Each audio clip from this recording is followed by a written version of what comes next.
안녕하세요. 이번 영상에서는 후성에 대해서 알아보려고 합니다. 거래소에 상장된 기업이고요. 093370입니다. 개인적으로는 이 후성이라는 기업이 저한테 좀 달라서 살펴보다가 선정하게 되었는데요. 과거 탄소 배출권 관련해서 10년 전쯤에 이슈가 되었고 그때 용돈벌이 삼아 주식을 할 때 거래한 기억이 있는데 이번에도 주식이 뜰 때 탄소 배출권 관련해서 이야기를 하는 언론도 있더군요. 오래된 이야기를 꺼내는 게 당황스럽기도 했고 최근 주목을 받고 있는 이유와 함께 그 사이 실적도 좀 보고자 해서 선정해봤습니다. 먼저 숫자부터 보게 되면요. 매출에는 등락이 있는데 딱히 성장세라고 보기 어려운 수준의 등락입니다. 17년에 2488억의 매출이 18년에 튀긴 했지만 19년에 다시 2489억으로 2년 전 매출로 돌아갔는데요. 하지만 영업이익의 경우에는 17년에 355억이었다가 19년에는 134억으로 이익은 크게 나빠진 것을 확인할 수가 있습니다. 여기에 당기순이익 같은 경우에는 적자를 코앞에 두고 있는 수준으로 마무리를 했는데요. 2019년이 이처럼 마무리가 되긴 했지만 2020년의 경우에는 적자로 돌아선 것을 확인할 수가 있습니다. 이처럼 과거 자료만 보자면 매력적일 수가 없는 흐름인데 좀 더 자세히 들어가서 왜 주목받고 있는지 확인해 보도록 하죠. 후성이 상승한 날 중 첫 번째 날인 9월 1일에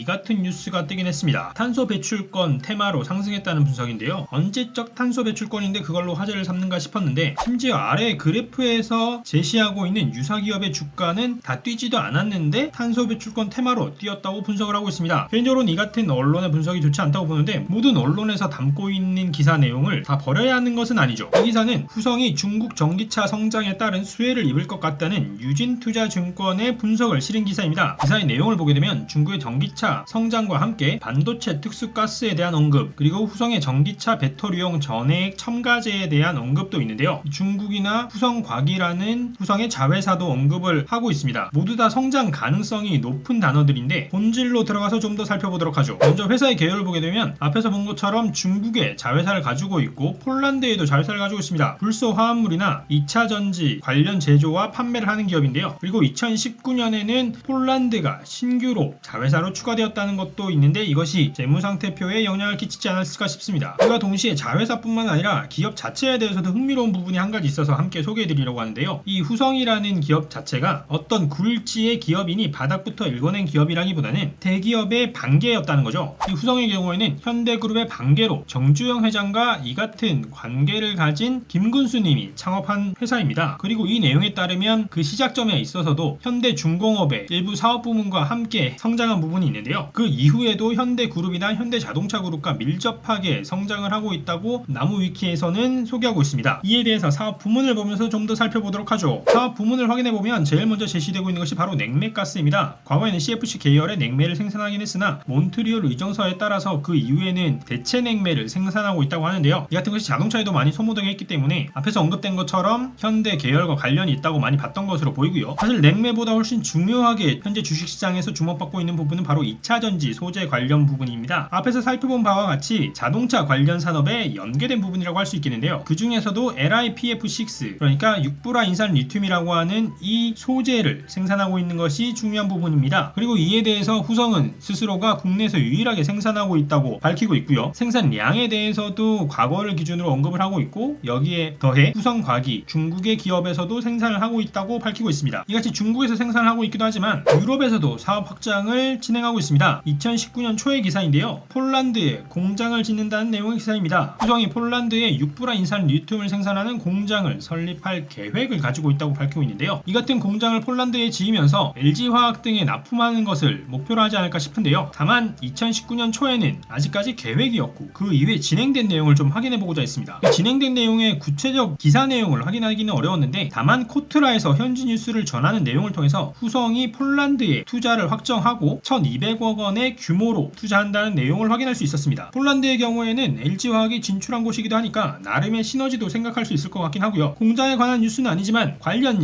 연장선상에서 바라보는 시각도 확인할 수가 있었습니다. 2019년 말의 기사인데요. 증설에 따른 효과를 2020년에 기대한다는 내용입니다. 기사의 내용을 보게 되면 유럽의 규제 강화로 인해서 전기차가 화두가 될 것이고 이에 따라서 후성의 매출도 증가할 것이라고 추정하고 있습니다. 폴란드 공장에 따라서 효과가 일어날 것이라고 간접적으로 여러 언론을 통해서 확인할 수가 있는데요. 이와 함께 이 자료에서는 주요 제품별 생산 역량을 확인할 수가 있습니다. 사업 계획서에서도 구체적 제품에 대해서는 언급이 없어서 확인이 어려웠는데 기관 투자자라서 이 같은 것을 확보할 수 있었던 것 같고요. 이 자료를 통해서 확인해 보게 되면 육불화 인산 리튬을 비롯해서 냉매 관련 제품도 있고 반도체 관련으로 알려진 육불화 텅스텐과 같은 소재의 생산량도 함께 확인할 수가 있습니다. 다만 이번 영상에서는 2차 전지에 좀 더 집중해서 보도록 하죠. 앞에서 확인했던 육불화 인산 리튬이 어떤 역할을 하는지에 대해서 좀 찾아보기 위해서 검색을 하다가 확인한 블로그인데요. 일단 이 같은 내용을 정리해주신 블로그 주인장님께 감사의 말씀을 전달드리고요. 리튬 이온 배터리 전반에서 육불화 인산 리튬에 대해서만 좀 확인을 해보게 되면 리튬 이온 배터리 관해서는 전공자, 연구자들이 최적의 효율을 위해서 섞어서 사용하는 것이 일반적이라고 합니다. 그리고 이 육불화 인산 리튬의 경우에는 합성이 굉장히 어렵고 친수성이 강해서 취급하기도 어렵고 상당한 위험물, 그러니까 폭발 같은 위험한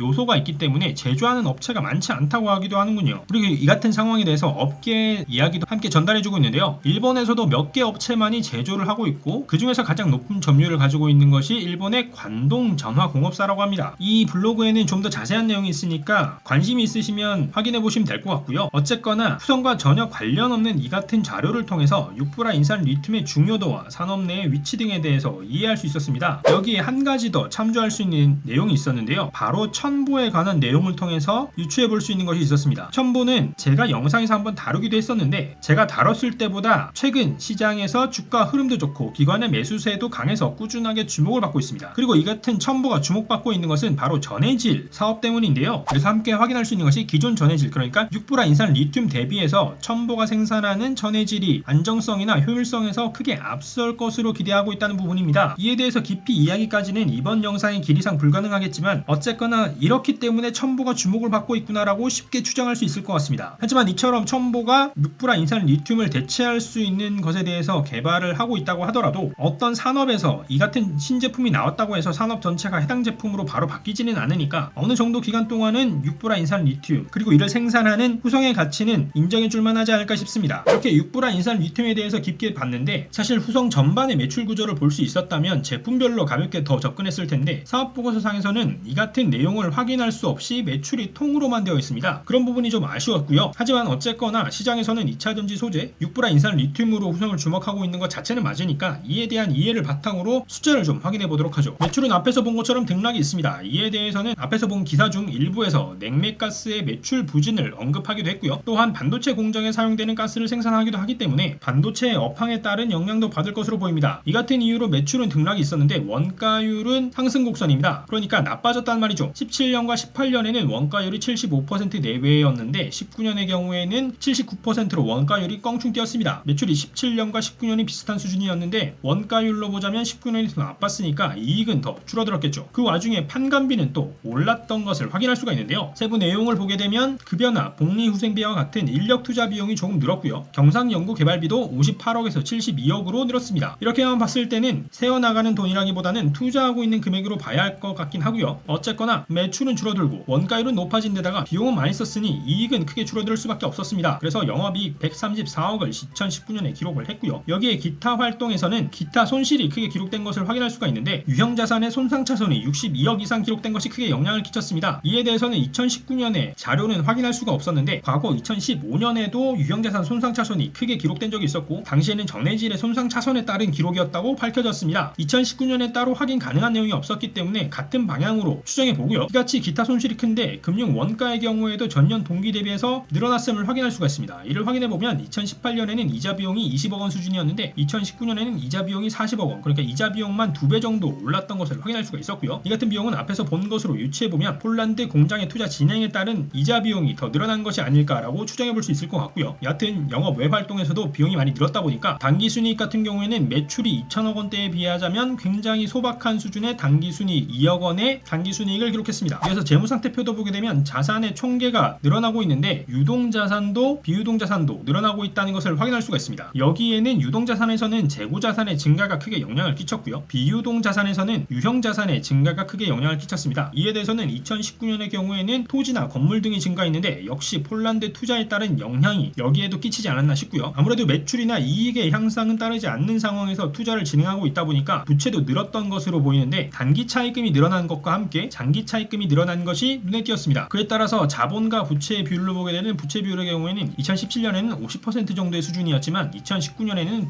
100%가 넘는 부채 비율을 기록하게 되었습니다. 이 같은 숫자로 보여지는 투자의 흐름이 최근인 단기에는 어떻게 흘러가는지 확인해 보도록 하죠. 사업보고서에 이어 재무상태표부터 보게 되면 자산은 큰 변화 없이 대동소이한 혹은 소폭 줄어든 수준을 확인할 수가 있습니다. 다만 그 와중에 재고자산은 줄어들고 매출 채권이 늘어난 늘어난 것으로 봐서 일부 긍정적 해석을 할 수 있을 것 같고요. 부채의 경우 역시 대동소이하긴 하지만 자산과 달리 소폭 늘었습니다. 게다가 단기 차입금도 늘어나고 장기 차입금도 늘어난 것을 확인할 수가 있습니다. 이 와중에 자본에서 이익잉여금도 줄어들고 빚집의 지분의 계정 가치도 줄어들어서 자본 총계가 줄어들었기 때문에 부채 비율 같은 경우에는 더욱더 나빠진 수준을 확인할 수가 있고요. 이어서 손익계산서를 보게 되면 매출은 줄었는데 분기의 매출 감소보다 누적의 매출 감소가 더 큰 것으로 봐서 1분기 매출 감소가 많았던 것으로 보입니다. 그렇게 보자면 아무래도 중국의 자회사가 있고 한 것이 코로나19가 아닌 우한폐렴으로 불리던 시기에 영향을 좀 받았던 것으로 추정되는 부분이 있고요. 이 같은 요소로 인해서 매출이 감소했기 때문에 비용은 크게 줄어들지 않아서 매출 원가율은 더욱 높아졌는데요. 코로나로 인해서 공장이 셧다운 되더라도 관련 유지 비용은 꾸준하게 집행해야 하니까 원가율은 더욱 나빠졌다고 볼 수 있겠죠. 그로 인해 매출도 줄어들었고 매출 총익 같은 경우도 줄어든 것을 확인할 수가 있습니다. 이 와중에 판관비는 늘어난 것을 확인할 수가 있는데요. 경상 연구개발비가 늘어나서 위기이지만 투자를 줄이지 않는 것으로 보이고요. 그 외에도 감가상각비나 운반비 역시 증가했습니다. 이로 인해서 영업이익의 경우에는 누적 기준으로 봤을 때 영업 손실을 기록했는데요. 그나마 2분기부터는 회복세라고 봐야 할지 분기 실적이 많이 회복을 시켜준 것으로 보입니다. 영업 외 활동에서는 이자 비용이 크게 늘어난 것이 전반적으로 크게 영향을 끼쳤고요. 이와 함께 기타이익이 좀 증가하긴 했지만 관계기업에 대한 투자 손실이 크게 기록된 것이 부정적 영향을 키웠습니다. 이에 따라서 반기의 단기순이익은 전년 동기에 66억이었던 데 반해 2020년 반기의 경우에는 적자 46억을 기록했습니다. 자, 그럼 지금까지의 후성을 좀 정리해보면 기업의 출발은 탄탄한 현대의 반계로 출발해서 운영되어 왔고 관련해서 육보라 인산 리튬의 생산 등 안정적 기반을 가지고 있음은 물론 기존의 사업을 영위해왔던 시간도 있었기에 이익잉여금도 상당히 쌓여있음을 확인할 수 있었습니다. 하지만 부정적으로는 코로나로 인해서 당장의 어려움이 있는 것은 물론 맥메가스 등 기존 판매 제품에 대한 감소가 실적에 부정적으로 영향을 끼치고 있는 것으로 보이고요. 여기에 반도체 업황이 개선되는데 시간이 필요할 것이라는 반도체 업계의 전망도 부정적이라고 할 수 있습니다. 하지만 2차전지 관련해서는 육브라 인산 리튬의 생산 그리고 그 생산 역량을 키워내는데 집중하고 있다는 것이 주식시장에서는 긍정적 시그널인 것 같은데요. 과거는 플러스, 현재는 마이너스, 그리고 미래에는 플러스가 될 수 있을 것 같은 지금의 상황이라고 할 수 있는데 이 같은 후성에 대해서 투자자들은 어떻게 생각하고 있는지 주가의 움직임을 확인해 보도록 하죠. 주가는 코로나 이후에 코로나 이전 주가를 회복하는데 꽤나 시간이 걸렸습니다. 코로나 이전 주가의 기준을 어디로 잡느냐에 따라서 좀 다르긴 하겠지만 2020년 초반을 기준으로 잡았다고 하면 5월 말 이후에나 해당 주가를 회복했다고 볼 수가 있는데요. 5월 말 이후라고 한다면 1분기 실적 발표 이후일 테고 저희가 앞에서 추정한 대로 1분기 실적이 좋지 않았을 텐데 굳이 2차전지를 테마로 해서 후성이 떠올랐던 것이 조금 의문이 남는 부분이 있었습니다. 이에 대해서 해석을 해보자면 시장에서는 실적이 모두 반영되었고 미래에 대한 기대감을 주가에 반영하고 있는 것 아닌가 생각되는데요. 그리고 이 같은 기대감을 9월에도 보여주고 있습니다. 사실 다른 2차전지 관련 주식들이 움직인 것에 비하자면 후성이 2차전지 관련주라고 봤을 때 굉장히 저조한 수준의 움직임이긴 했습니다. 이렇게 판단했던 것인지 지금 시장을 주도하고 있는 것은 바로 기관인데요. 기관 중에서도 일자별로 매수한 것을 봤을 때 미래에셋대우와 키움증권이 전반적인 주가 흐름에 크게 기여하고 있다는 것을 확인할 수가 있습니다. 그리고 9월 1일 20% 가까이 상승한 날 키움증권이 100만 주 이상 순매수하기도 했죠. 그리고 9월 3일 오늘 역시 매수를 이어나가고 있다는 점에서 아직까지는 기관이 관심을 접은 것은 아닌 것으로 보입니다. 분명 특정 수준 이상으로 가격을 올린 다음 개인이나 외국인에게 물량을 털어내는 시점이 올 텐데 그 타이밍이 아직은 아닌 것으로 보이고요. 9월 1일 날 많이 올랐던 것을 감안해서 보자면 만원 아래의 구간에서는 기관의 매수가 활발했던 만큼 만원이라는 가격을 중심으로 수익을 낼 수 있는 기회를 포착할 수 있지 않을까 생각합니다. 자, 이번 영상에서는 2차전지 소재로 주목받고 있는 후성에 대해 알아봤습니다. 후성이 투자를 지속하고 있는 만큼 연구 개발에서도 성과를 내면서 2차전지의 강자로 후성이 성장할 수 있는 계기가 이번이 되었으면 하고요. 오늘의 영상이 보시는 모든 분들의 투자에 도움이 되었으면 합니다. 그럼 저는 다음에 또 새로운 정보와 주식으로 찾아뵙도록 하겠습니다. 감사합니다.